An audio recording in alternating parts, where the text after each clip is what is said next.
हिरण्मय खाख्लारि आरो दुधनायाव जिहेतु इनायै सासे आइजोखौ जिनाहारि खालामनाय बा सासे हिन्जावसाखौ इनायै जिनाहारि खालामनाय जाथायखौ लानानै दिनै सनितपुर जिल्ला दुलाराय बर' फरायसा आफादा नैबे थेलामारानिफ्राय लानानै थेलामारा पुलिस थानासिम मोनसे हानजा सुरनाय धरनानि गेजेरजों हानजा सुरनाय लादों। जिहेतु हिरण्मय खाख्लारि आरो सासे हिन्जावसा दुधनैनि जि हिन्जावसा इनायै जिनाहारि खालामजानाय बिथांनि माखासे बिथांमोननि मोनसे न्याय मोननांगौनि दाबिजों सनितपुर जिल्ला दुलाराय बर' फरायसा आफादनि बानजायनायाव दिनै थेलामारानिफ्राय लानानै थेलामारा पुलिस थानासिम बिथांमोना मोनसे हानजा सुरनाय लादों। आं बे समाव केमेरा पार्सन बिथांखौ दिन्थिनो नाजागोन जे गोबां दुलाराय बर' फरायसा आफाद बा सनितपुर जिल्ला दुलाराय बर' फरायसा आफादनि बानजायनायाव हिरण्मय खाख्लारिखौ इनायै बुथारनाय आरो दुधनैयाव जिनाहारि खालामनाय जाथायनि सायाव थार बिजिरनाय मोननांगौनि दाबिजों सनितपुर जिल्ला दुलाराय बर' फरायसा आफादा मोनसे खुद्रिनायजों हानजा सुरनाय हाबाफारि लादों। बिथांमोना जिनाहारि खालामजाग्रा हानजाखौ फासि होनांगौ। धन आली, बाहार आली आरो रहमान आली बिथांमोनखौ माखासे फासि होनांगौनि दाबिजों दिनै सनितपुर जिल्ला दुलाराय बर' फरायसा आफादा मोनसे हानजा सुरनाय लादों। आं सनितपुर जिल्ला दुलाराय बर' फरायसा आफादनि सासे आफादगिरिनिफ्राय आं मिथिनानै लानो नाजागोन जिहेतु नोंथांमोना हानजा दाखालि दुधनायनि जे दुधनायाव गवालपारा जिल्लानि दुधनायाव जे बालाबारि होननाय गामियाव बे सानै बिनानाव बिथांमोना 3 तारिखनि मोनाबिलियाव बिहु फांसन नायनो थांदोंमोन। दा दुखुनांथाव बाथ्रा बेहाय धन आली तालुकदार, बाहार आली आरो रहमान आली बिथांमोना सानै बिनानाव बिथांमोनखौ किडनेप खालामना लाना थांनानै माने जिनाहारि खालामदों। बेयो जोंनि बर' जाति हिसाबैनो खोब दुखुनांथाव बाथ्रा, जायखौ जों दिनै बर' जाति हिसाबै सह्य खालामनो हायाखै। दा बेखौनो लानानै बिनानाव बिथांनि फंबाय आरो लोगोसे गामिनि सानैसो सेंग्राफोरा बे बिथांमोना धन आली बाहादुर बिथांनि न'खराव थांनानै खबर लानो थांदोंमोन। नाथाय दुखुनांथाव बाथ्रा, धन आली बाहादुरनि न'खरनि बिनानाव बिदा बिथांमोना लोगो नांनानै माने फंबाय जोंनि जे हिरण्य खाख्लारि फंबाय बिथांनि सायाव आक्रमण खालामो आरो थांनाय लोगोआव थांफानाय बिथांमोननि सायावबो आक्रमण खालामो। दुखुनांथाव बाथ्रा, जोंनि हिरण्मय खाख्लारि फंबाय बिथाङा थांनाय नैबे मे दाननि 16 तारिखआव माने गुवाहाटीनि मोनसे मेडिकेलाव रुंसारि जानो गोनां जायो।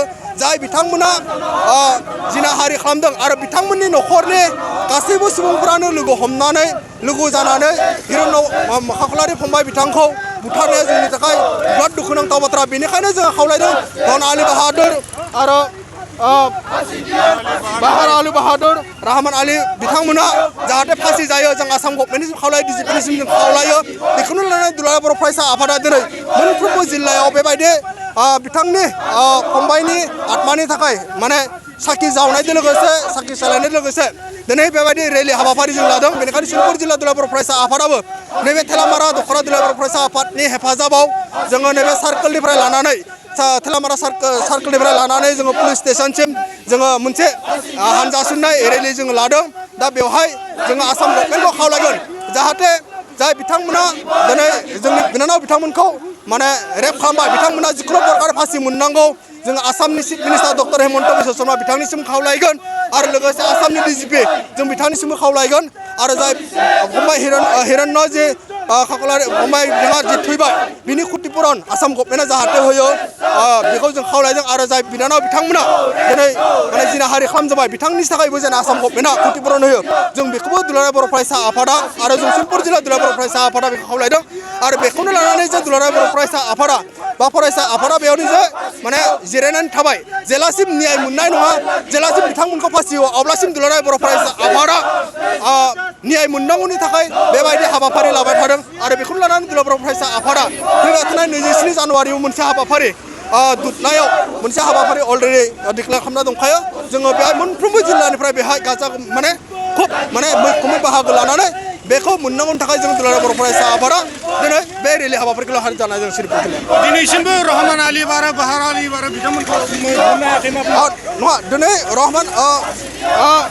रहमान आली बिथांमोनखौ सारिस' हमदों होननानै जों हमदों एरेस्ट खालामदों होनना जों मोनदों नाथाय बिथांमोनखौ एरेस्ट खालामनायल' जों दुलाराय बर' फरायसा आफादा माने गोजोननाय गैया बिथांमोना जिखुनु प्रकारे माने फासिनि जग्य फासि जानांगौनि थाखाय बिथांमोना दाय मावदों जों बेखौसो दिनै दुलाराय बर' फरायसा आफादा खावलायदों जाहाथे बिथांमोनखौ फार्स्ट कर्ट ट्रायखौ लाना फैनानै जाहाथे थाबैनो बिथांमोननि बिसारा जायो जों बेखौसो सनितपुर जिल्ला दुलाराय बर' फरायसा आफादाबो बेखौ जों लुबैदों जिहेतु नंगौ इनायै बुथारजानाय दायनिगिरिनि मोनथायखौ मोननो थाखाय बा न्याय मोननो थाखाय जिहेतु सनितपुर जिल्ला दुलाराय बर' फरायसा आफादनि बानजायनायाव थेलामारा दुलाराय बर' फरायसा थेलामारा आन्चलिक दुलाराय बर' फरायसा आफादनि हेफाजाबै दिनै सार्कोल अफिसनिफ्राय लानानै थेलामारा पुलिस थानासिम बिथांमोना मोनसे हानजा सुरनायजों लोगोसे धरनानि गेजेरजों हानजा सुरनाय लादों बे समाव आङो